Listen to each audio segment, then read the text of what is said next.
네, 안녕하세요. 체결력 소재도 두 번째 시간이죠. 볼트와 너트부터 보겠습니다. 먼저 볼트와 너트는 부품을 결합하고 분해하기 쉽도록 만든 기계 요소입니다. 그래서 내가 원할 때 결합할 수도 있고 분해할 수도 있는 그런 기계 요소죠. 그래서 수나사가 나 있는 부분을 볼트라고 하고 앞나사가 나 있는 부분을 너트라고 합니다. 일반 나사와는 다르게 볼트는 머리 부분이 이렇게 만들어져 있어요. 그래서 손으로 돌릴 수 있게 만들어 놓죠. 그래서 머리 부분과 축 부분으로 나누고 축 부분에서는 나사부의 길이가 보이게 됩니다.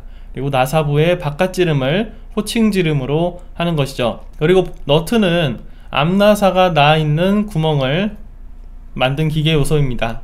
얘도 사람의 손으로 돌려서 풀거나 조일 수 있기 때문에 사람의 손에 닿기 때문에 이렇게 끝에 못대기를 해주는 모습을 확인할 수가 있습니다.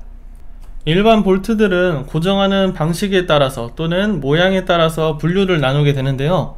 기본적으로 세 가지 분류, 고정하는 방식에 따라서 세 가지 분류로 많이 정리를 합니다. 그래서 관통 볼트는 두 개의 부품을 모두 관통시켜서 볼트를 끼운 다음에, 여기는 볼트죠, 여기까지 볼트죠, 그리고 너트를 이렇게 결합하는 방식이 관통 볼트입니다. 그리고 두 부품을 관통할 수 없을 때, 그럴 때 사용하는 게 탭볼트인데요. 앞나사를 상대편 있는 곳에 앞나사를 이렇게 내고요. 그리고 머리가 있는 볼트를 이렇게 체결하는 방식이 탭볼트입니다. 탭볼트의 체결력을 조금 더 강화시키기 위해서 스터드 볼트라는 것을 사용하는데요. 스터드 볼트는 머리가 따로 있는 볼트가 아니고 양쪽이 다 나사가 되어 있는 볼트입니다.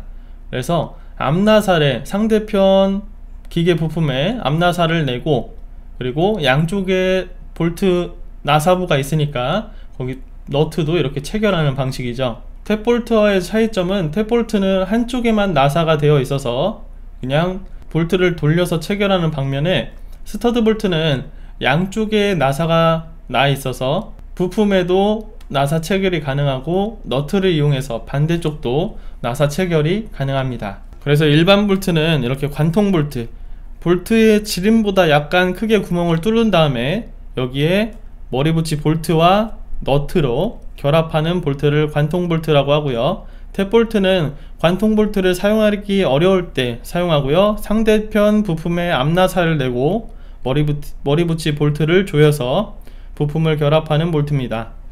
그리고 스터드 볼트는 상대쪽 부품에 앞나사를 만들어서 결합한 다음에 반대쪽에는 너트를 끼워서 조임하도록 하는 볼트죠. 양쪽 끝 모두 수나사로 되어 있는 특징이 있습니다. 그 다음 볼트의 머리 모양에 따라서 분류하는 내용도 있는데요.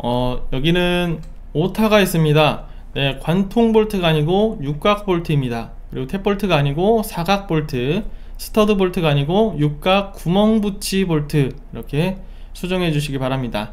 육각 볼트는 머리 모양이 정육각형인 볼트고요. 가장 많이 사용하는 볼트입니다. 그리고 사각 볼트는 머리 모양이 정사각형인 볼트고요. 육각 볼트는 중심 축에 비해서 볼트의 머리 끝의 거리가 짧은 반면에 사각 볼트는 육각 볼트보다 이 거리가 기므로 더 큰 회전 모멘트가 얻어질 수가 있습니다. 그 말은 사각 볼트가 더 큰 힘으로 조여질 수 있다는 얘기죠. 그 다음 구멍이 육각 모양으로 되어 있어서 머리 가운데에 육각 렌치를 넣고 조일 수 있는 볼트가 육각 구멍 붙이 볼트입니다. 여기에는 구멍이 육각으로 되어 있기 때문에 많이 사용하다 보면 이 모서리가 마모가 되게 되겠죠. 그래서 그걸 방지하기 위해서 재질은 강도가 우수한 합금강을 사용하게 되죠. 다음은 특수볼트입니다. 특수볼트는 종류를 물어보는 문제들이 가끔씩 출제가 돼요. 그래서 어떤 것들이 어떤 특징이 있는지를 반드시 알아두시길 바랍니다. 아이볼트는 머리 모양에 고리를 걸 수 있는 훅이 걸려있는 볼트입니다. 그래서 이렇게 그림을 보면 이쪽 부분이 나사가 나와 있는 부분이고요. 이쪽 부분이 머리 부분이죠.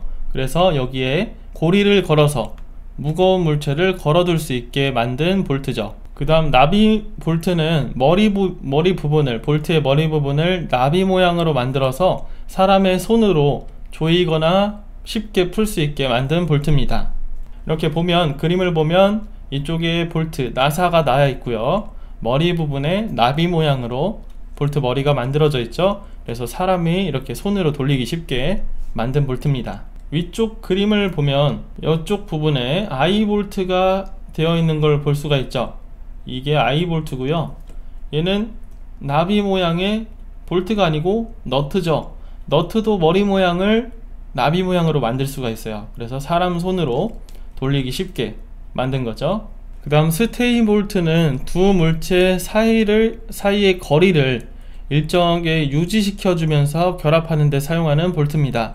그래서 이렇게 단차가 나 있어요. 여기는 지름이 좁고 여기는 지름이 크고 다시 지름이 좁아지고, 그래서 간격을 일정하게 유지시켜 줄 수 있는 볼트입니다. 또는 이렇게 단차가 되어 있는 형태로 거리를 일정하게 유지시켜 주는 볼트입니다. 그다음 기초 볼트는 기계나 구조물을 콘크리트 기초에 고정시키기 위해서 사용하는 볼트인데요. 앵커라고도 하죠. 그래서 땅 아래 이렇게 바닥이 있으면 바닥 아래 볼트를 체결해서 단단한 고정력을 유지시키는 볼트입니다. 그 다음 T볼트, 머리를 사각형으로 만들어서 T자형 홈에 끼워 사용하는 볼트죠. 그래서 여기 아래 그림을 보면 T자형 홈이 있어요. 이렇게 T자형 홈, 그쪽에 옆으로 집어넣어서 T볼트, 머리가 네모난, 얘는 반대쪽 머리가 네모났죠. 그래서 머리가 네모난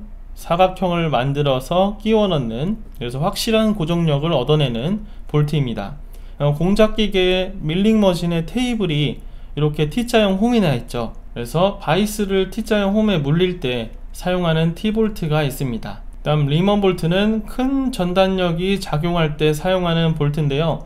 중간 끼워 맞춤 또는 억지 끼워 맞춤이 되도록 볼트 구멍을 리머로 다듬질한 다음에 리머 볼트를 끼워 결합하는 볼트입니다. 그래서 이쪽 위면은 이렇게, 아랫면은 이렇게 힘이 받게 된다면 이쪽에 전단력이 작용하게 되겠죠. 그걸 방지하기 위해서 리머로 잘 다듬어 준 다음에 볼트로 억지 끼워 맞춤을 해서 강한 결합력을 얻어내는 볼트입니다. 다음은 너트의 종류와 용도를 보겠습니다. 모양에 따라서 육각 너트, 사각 너트, 둥근 너트가 있고요. 육각 너트를 가장 많이 사용하게 됩니다. 그리고 모양이 사각인 너트를 사각 모양의 너트라고 하고요. 얘는 목재 결합에 많이 쓰이는 너트입니다.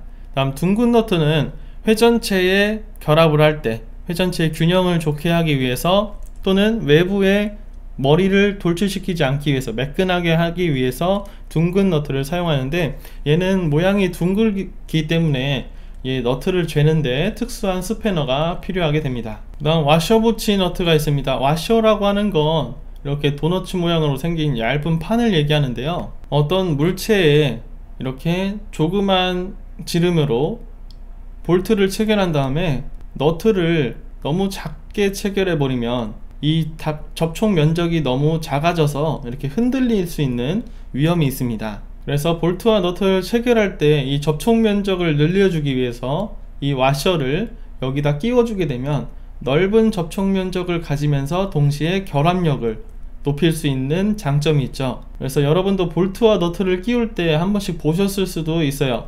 볼트와 너트를 끼우기 전에 볼트와 너트 사이에 와셔를 먼저 넣고 너트로 체결하는 모습을 볼 수 있죠.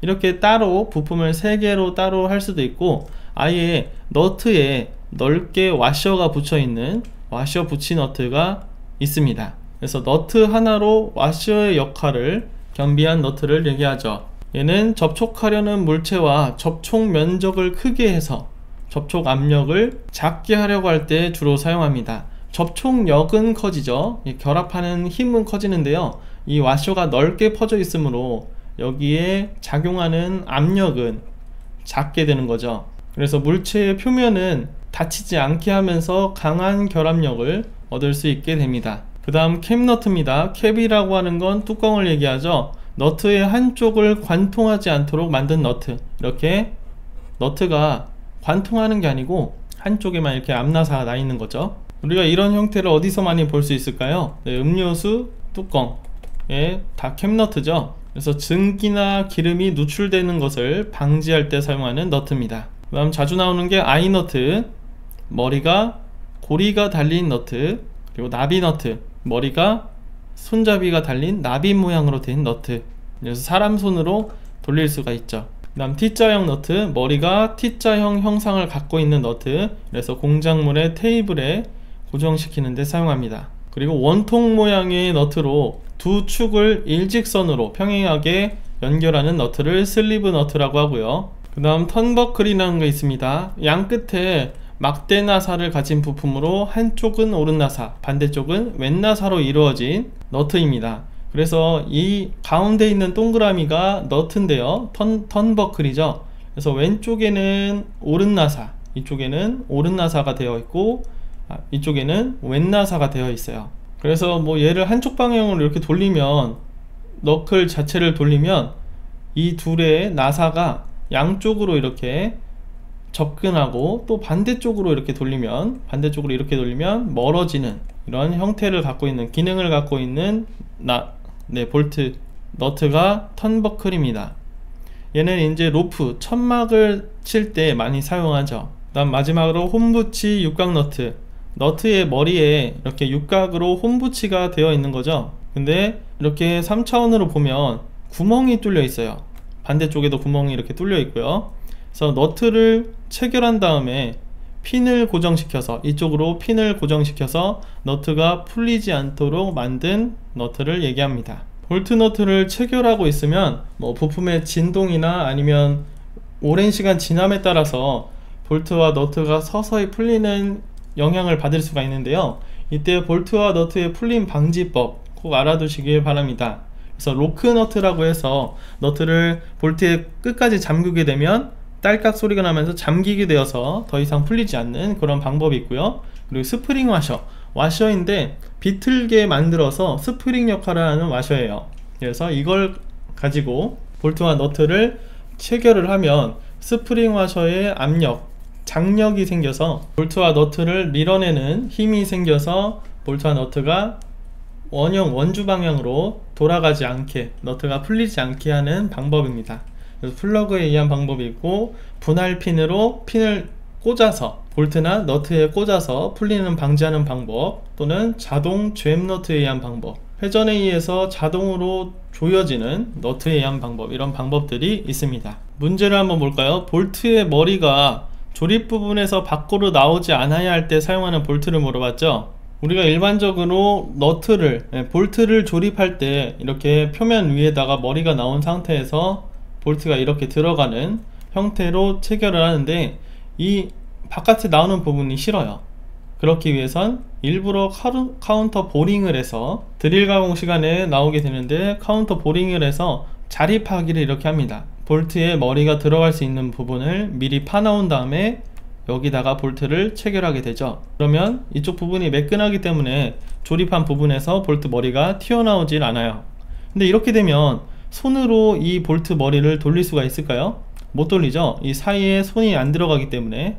그래서 얘를 위에서 보면 육각형으로 육각 구멍 붙이 볼트를 만들어서 이렇게 육각 렌치를 대어서 돌리게 됩니다. 그럼 여기에 사용하는 볼트는 육각 구멍 붙이 볼트가 가장 적합하겠죠. 4번이 정답입니다. 볼트와 너트 사이에 끼우는 와셔가 있죠. 와셔의 용도는 볼트 결합부에 구멍이 너무 크거나 너트의 자리면이 고르지 못할 때, 그래서 결합력을 제대로 전달하지 못할 때 사용합니다. 또는 볼트나 너트가 들어갈 재료가 너무 연해서 압력을 견딜 수 없을 때, 볼트를 체결하게 되면 재료가 찌그러들어요. 그러면 안 되겠죠.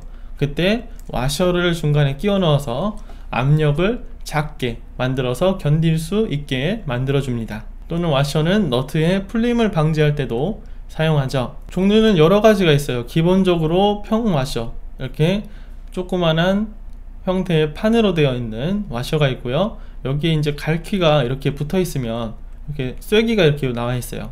그런 상태에서 조립을 하게 되면 물체를 고정시키는 역할을 할 수 있게 되죠. 이걸 갈퀴 붙이 와셔라고 합니다.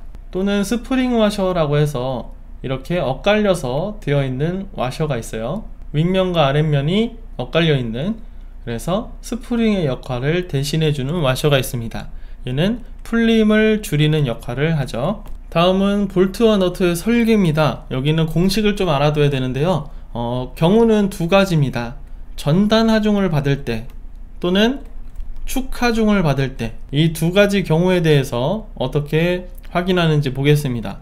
첫 번째로는 전단 하중만을 받는 볼트의 지름 설계예요. 그래서 이렇게 두 개의 판을 연결하고 있는 볼트와 너트가 있습니다. 근데 양쪽에서 판을 잡아당기면 이 볼트의 가운데 부분이 전단 하중을 받으면서 나중에는 전단 파괴, 이 부분이 잘라지게 되는 파괴가 일어나겠죠. 여기서 발생하는 전단 응력은 타우라고 하죠. 파괴 단면적, 이쪽이 단면적이라고 하면 동그라미죠. 그래서 그 단면적을 A라고 해보겠습니다. 그리고 여기에 작용하는 힘, 양쪽에서 P로 담기고 있으면 여기에는 P라고 하는 힘이 작용하게 되죠. 그래서 A분의 P, 이렇게 정리할 수가 있고요. 볼트의 단면적을 보죠. 여기 오타가 있습니다. 여기 뉴턴은 빼야 되죠. 제곱밀리미터입니다. 4분의 파이 D 제곱이라고 하는데, 여러분 수학에서 원의 단면적은 파이 R의 제곱을 더 잘 알고 있을 거예요. 그쵸? 근데 여기서 R은 반지름이죠. 지름의 반. 이걸 여기다 집어넣어주면 파이 2분의 D의 제곱이 되고, 얘를 풀어주면 4분의 파이 D 제곱이 됩니다. 그래서 단위는 D의 단위가 밀리미터 단위라고 하면 밀리미터의 제곱이 되는 거죠. 그래서 여러분 기계에서는 원의 단면적을 이렇게 공식으로 미리 알고 계셔야겠습니다. 그래서 이 단면적을 계산해서 여기다가 집어넣어주면 전단 응력을 알 수가 있죠. 그래서 아래에 전단 응력 또는 허용 전단 응력이라고 해서 사용할 수 있는 전단 응력을 얘기하죠. 이걸 A분의 P로 표시할 수 있고, A는 다시 원형 단면이니까 4분의 파이 D 제곱을 해서 이렇게 공식을 표현할 수가 있습니다. 그리고 또 이 부분만 보면 하중 P를 알 수 있죠. 인장하중 P는 타우분의 전단 응력 곱하기 단면적을 하면 되죠. 그래서 문제의 유형에는 전단 응력을 구하는 방법을 물어보는 문제가 나올 수도 있고, 그리고 뭐 P하고 A를 물어보는 문제가 나올 수 있죠. 뭐 이렇게 두 가지를 문제에서 정해주고 P를 구하라는지, 아니면 이렇게 두 가지를 정해주고 타우를 구하는지, 이런 문제들이 나올 수 있습니다. 여기에서 A는 바로 구할 수 없으니까 지름값을 구해주고, 또는 하중과 지름값을 제시해주고 전단 응력을 구해라, 이런 유형의 문제가 나올 수 있죠. 그래서 하중의 단위는 뉴턴을 사용하고 단면적의 단위는 제곱밀리미터를 사용해서 얘네 둘을 나눠주기 때문에 뉴턴 퍼 제곱밀리미터가 단위가 되는 겁니다. 응력의 단위가 되는 것이죠. 근데 여기서 중요한 건 볼트의 지름 설계를 물어봤으니까 우리는 볼트의 지름 D 값을 알아야 돼요. 보통은 이런 문제에서 이런 그림을 지어주고 P 값과 타우 값을 정해준 다음에 볼트 지름은 몇이 되는가를 물어봐요. 그럼 이런 공식을 이용해서 문제를 풀게 되는 겁니다. 이 공식은 어디서 나왔냐면 여기서 보죠. 타우는 4분의 파이 D 제곱분의 P죠. 여기서 뭐 그냥 전단 응력이라고 해도 되고 허용 전단 응력이라고 봐도 됩니다. 얘를 D만 남겨놓고 다 이항시키면 D 제곱은 파이 타우분의 4P라고 하는 게 나오고요. 여기서 둘 다 루트를 씌워주면 그냥 D가 나오겠죠. 그래서 루트 파이 타우분의 4P 라고 하는 골지름을 얻을 수가 있죠. 네, 볼트의 바깥지름이요. 바깥지름에 대한 공식을 얻을 수가 있습니다. 그래서 우리가 알아야 할 공식은 여기 있는 전단 응력을 구하는 공식, 그리고 단면적을 구하는 공식, 그리고 바깥지름을 구하는 공식, 세 개는 반드시 암기하고 있어야겠죠. 여기서 파이는 3.14죠. 예를 들어서 3.14를 4로 나눠주게 되면 약 1.273이 나오게 돼서 이렇게 풀어서 쓴 건데, 이렇게 외우는 게 더 간편하겠죠. 그 다음은 축하중만을 받는 볼트의 지름 설계입니다. 아까와는 다르게 이렇게 내려가는 축 방향의 힘을 받는 볼트를 생각해 볼게요. 그러면 이렇게 쑥 빠지겠죠. 그래서 볼트의 원형 단면이 쑥 빠지는 결과를 보게 될 텐데, 우리가 한번 생각해 보겠습니다. 이렇게 나사 부분을 보면 여기가 이제 바깥지름이 되겠죠. 그리고 이쪽이 골지름이 될 텐데 바깥지름의 부분이 더 먼저 파게 될까요? 안쪽에 있는 골지름 부분이 더 먼저 팔게 될까요? 아무리 봐도 약한 쪽이 이 골과 골 사이 부분이 약한 쪽일 거예요. 그쵸? 그래서 파괴되는 단면적을 볼트의 골지름으로 설정해서 한번 단면적을 구해봤습니다. 그래서 그 단면적을 인장응력 시그마는 A분의 P죠. 근데 골지름이니까 A1을 썼어요. 여기서 하중으로 정리를 하면 시그마 곱하기 A1이 되겠죠. 그래서 A1을 대입해 보니까 이런 식이 나왔고, 이 식을 골지름 D1으로 정리해 보니까 이런 식이 나왔어요. 근데 우리가 볼트에서 호칭지름이라고 생각하는 것은 바깥지름을 얘기하죠. 골지름을 원하는 게 아니에요. 그쵸? 바깥지름 라지 D를 원하는 거예요. 이 그림에서도 보면 라지 D가 여기 있죠. 안쪽에 골지름이 있고 여기도 라지 D가 바깥지름이 있고 여기가 골지름이 있죠. 그림도 잘못됐죠. 여기가 그냥 D고 이게 D1이라고 하죠. 그리고 이 골지름을 나타내는 겁니다. 그래서 일반적으로 우리는 지름 3mm 이상인 볼트를 많이 만듭니다. 그래서 볼트는 0.8D, 바깥지름의 0.8 정도 하면 안전한 골지름 설계가 돼요. 그래서 D1을 0.8D로 설정하게 되면 안전해요. 그래서 이걸 이제 여기다 넣는 겁니다. D1을 골지름을 바깥지름의 0.8로 설정하면 안전하다고 했죠. 근데 이 골지름 값이 얼마예요? 이렇게 됩니다. 이 골지름 값을 여기다 넣은 거죠.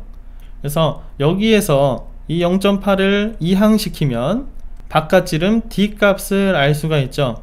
저는 설명드리려고 이렇게 복잡하게 공식을 유도해 왔지만 여러분들은 결국에는 이 볼지름 값을, 볼트의 지름 값을 암기하면 되는 겁니다. 그래서 축하중의 방향의 하중을 받는 볼트의 지름을 구하는 공식은 루트 시그마 분의 2p 이렇게 외우시면 되겠죠. 그래서 볼트의 설계에서는 두 가지 경우가 있었어요. 전단하중만 받는 경우, 축하중만 받는 경우. 전단하중만 받는 경우의 지름값은 루트 파이 타우분의 4p. 여기서 허용 전단응력을 쓸 수도 있고 그냥 전단응력이라고 표현해도 무방합니다.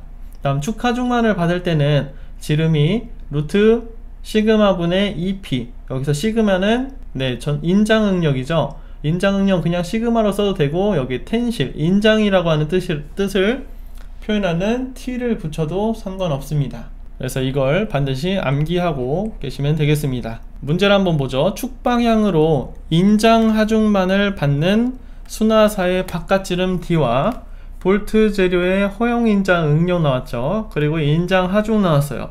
관계가 옳은 것은 축방향으로 인장 하중만 받는다고 했으니까 D 설계는 루트 시그마 분의 2p 라고 하죠. 여기서 p는 인장 하중. 근데 여기서 보면 인장 하중이 W로 나왔으니까 p를 W로 바꿔주죠. 표현하는 문자만 다를 뿐 같은 걸 얘기하는 거죠. 그리고 인장응력도 허용 인장응력을 나타냈으니까 여기다 허용 인장응력을 넣어주면 정답은 1번이 되겠습니다. 다음은 볼트와 너트의 호칭 방법과 제도법입니다. 어떻게 부르는지 그리고 도면엔 어떻게 작성하는지에 대한 내용이죠.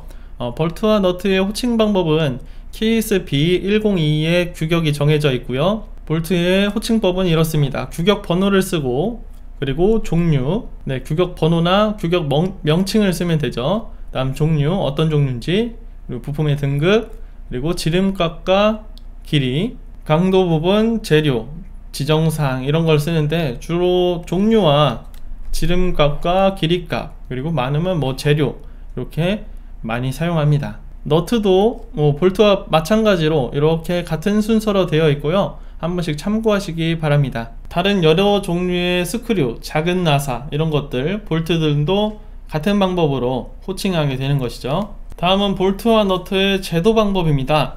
볼트와 너트는 대량 생산돼서 많은 부품에 다량으로 쓰이기 때문에 도면에서는 자세히 그리지 않고 간략도시라고 해서 간단하게 그리는 방법을 선택합니다. 그래서 너트하고 머리부의 못따기 각도, 그리고 불완전 나사부, 나사 끝의 모양, 언더컷 등의 특징은 그리지 않는 거죠. 그래서 보통 이런 형식으로 간략 도시하게 되는데요.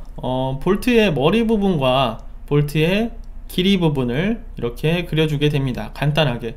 여기에서는 뭐 이렇게 원래는 나사에는 30도로 이렇게 불완전 나사부에 30도로 가는 실선을 그려줘야 되는데 그게 보이지가 않죠. 그리고 끝에 드릴 작업을 했으면 또는 나사 끝의 모양이 보여야 되는데 그것도 그리지 않아요. 너트도 마찬가지죠. 이 형태를 보여주고 그거에 대한 높이 값을 보여주게 됩니다. 그래서 보통 보트와 너트, 그리고 지름이 작은 나사, 스크류라고 하는데 얘네들은 이렇게 간단하게 그릴 수가 있습니다. 지름 6mm 이하의 또는 규칙적으로 배열된 같은 모양의 구멍이나 치수들은 아래와 같이 간략하게 도시할 수 있는데요. 그림을 한번 보죠. 굵은 실선이 동그랗게 되어 있고 가는 실선의 4분의 3이 그려져 있죠. 바깥쪽으로 그려져 있죠. 그럼 얘는 구멍인데 앞나사죠. 앞나사. 똑같이 얘도 굵은 실선이 안쪽에 있고 바깥에 4분의 3으로 가는 실선이 있으니까 앞나사예요. 지시선을 보니까 이렇게 6mm, 바깥 지름이 6mm인 미터나사 이렇게 되어 있네요. 피치 값이 지워져 있지 않은 걸 보니 미터 보통 나사라고 볼 수 있죠. 미터 나사는 각도가 60도입니다. 나사산 각도가요. 다음 오른쪽도 보면 M6 미터 나사 6mm, 바깥 지름이 6mm고요. 호칭이 20은 안되죠. 2.0으로 바꿔주세요. 네, 피치가 2.0인 미터 가는 나사가 되겠죠. 피치 값이 없으면 미터 보통 나사, 피치 값이 있으면 미터 가는 나사. 아래 그림을 보면 얘는 관통되어 있는 형태고요. 얘는 반만 뚫려 있는 형태죠. 또는 이렇게 나사, 볼트를 표현할 수도 있어요. 중심점을 갖다 두고 여기다가 지시선을 박았죠. M6이라고 하면 지름, 바깥 지름 6mm에 미터 나사가 새겨져 있는 볼트를 넣어라 라고 하는 뜻이죠. 그리고 여기서 M6 곱하기 20이 아니고 2.0으로 바꿔주세요. 피치가 2.0인 바깥 지름 6mm를 가진 미터 가는 나사 슬러시가 되어 있고, 파이는 4.8 구멍의 크기겠죠. 그리고 곱하기 24라고 하면 24개를 뚫어라 라고 하는 표시를 우리가 해석해 볼 수 있습니다. 이렇게 해서 볼트와 나사의 종류들을 봤고요. 그리고 전달 능력 설계, 축하종을 받는 지름 설계들을 봤습니다. 그리고 나사를 어떻게 도시하는지, 대부분 간략하게 도시하는 게 일반적이죠.